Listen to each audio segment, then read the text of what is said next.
to be honest with you, I don't see the Golden State Warriors bringing home another championship. The Boston Celtics up 44 at the half. This is the largest halftime lead the Celtics have ever held in franchise history. It's also the largest deficit at the half under Steve Kerr, and the Warriors' fewest points in any half this season. They should postpone the game and give the Warriors about a week to recover. I ain't never seen anything like this. This ain't the end of the game.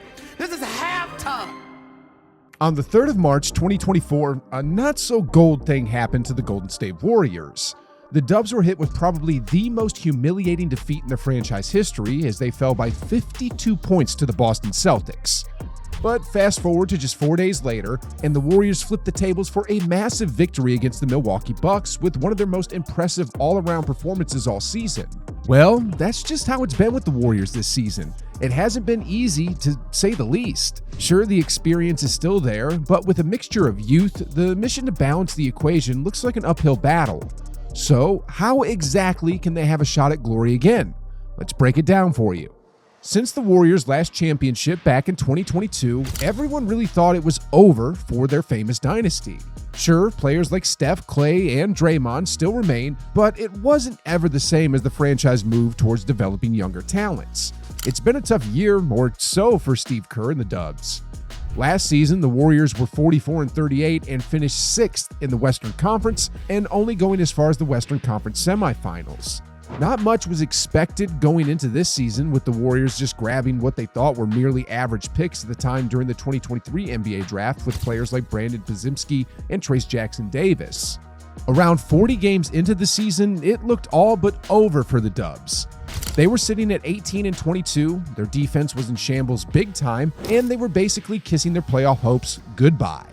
With Klay and Andrew Wiggins nowhere near their best, and Draymond getting suspended, Chris Paul getting sidelined with an injury, things looked completely lifeless. But somehow, the Dubs got their acts together and won 17 of their next 27 games to get back to a respectable 35-32 record and a spot in the play-in position, well, at least for now. Not too good, yes, but not too shabby either, considering their position 24 games ago when their playoff chances were literally zero.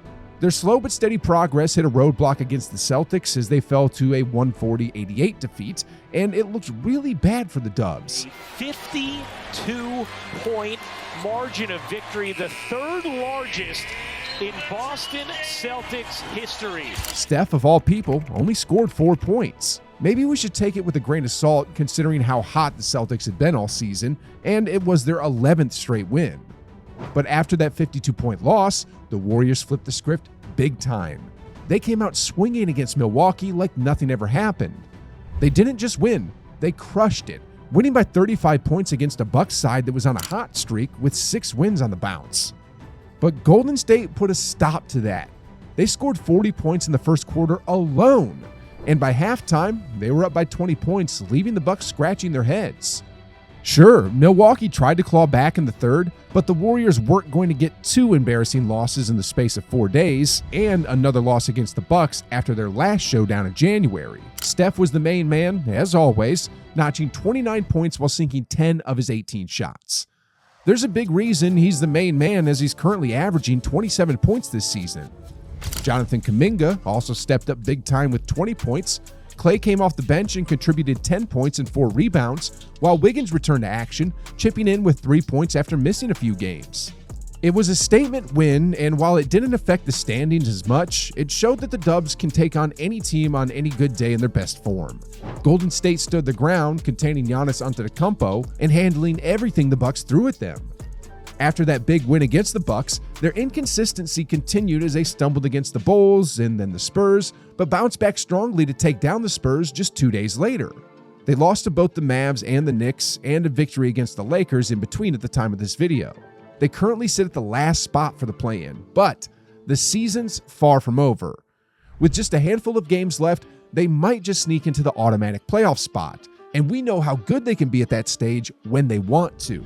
After all, it's the Golden State Warriors we're talking about here, the team with the best playoff record in the last decade or so.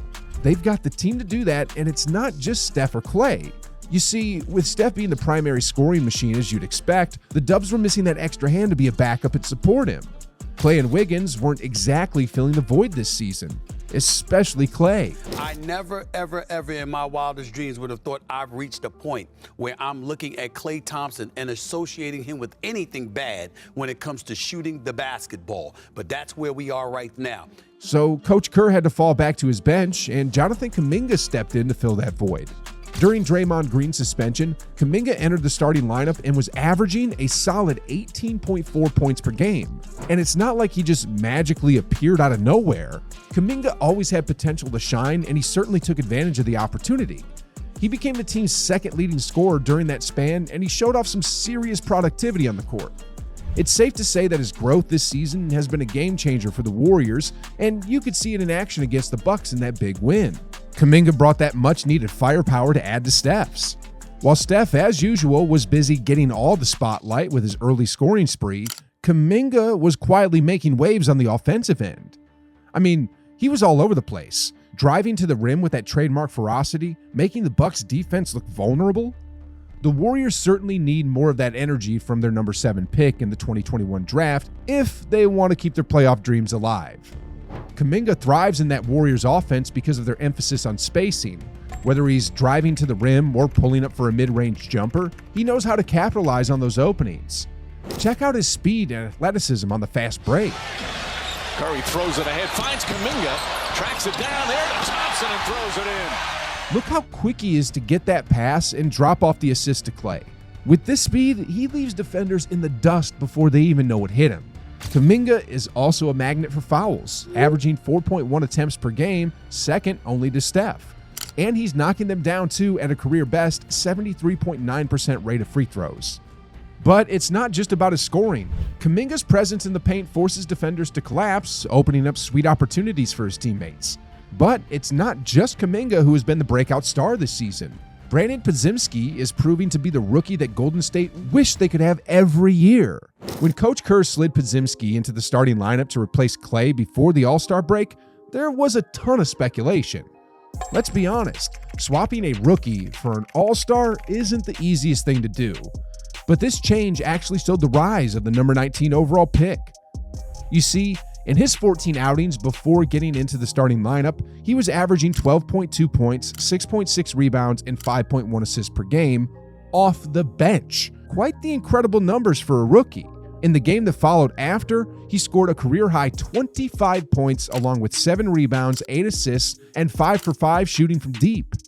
Watching Podziemski, you'll quickly notice that his play doesn't look much like a rookie, but a seasoned player.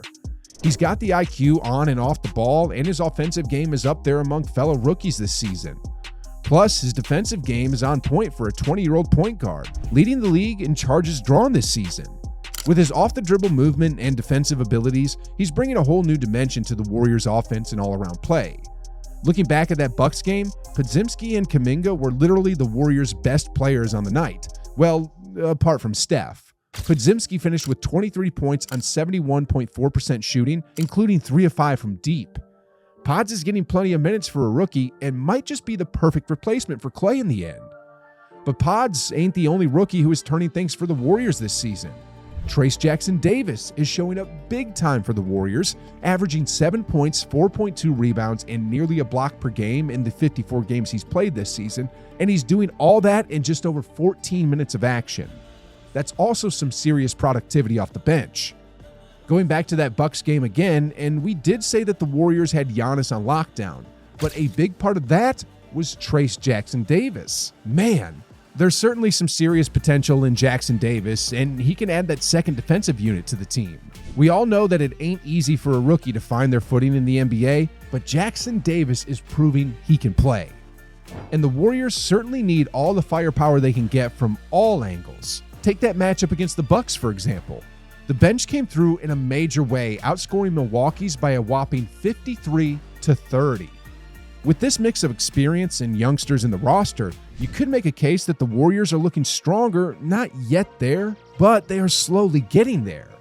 And with the playoffs looming and every game becoming crucial, having a deep bench is an absolute game changer and might as well be a season changer for the Dubs. The Golden State Warriors are no strangers to championship glory. With 7 championships and 12 NBA Finals appearances, they are among the elite like the Lakers and Celtics in terms of NBA glory. So don't write them off just yet. Players like Steph Curry, Klay Thompson, Andrew Wiggins, and Draymond Green have seen it all when it comes to winning the NBA championship. While there may be doubts surrounding the team's ability to return to championship form, the addition of players like Chris Paul and the continued development of young talents like Moses Moody, Brandon Podziemski, and Jonathan Kuminga, the Warriors are poised to make a strong push for another title. But how far do you see them going this season? Will they finish the regular season in the play-in or as one of the playoff teams?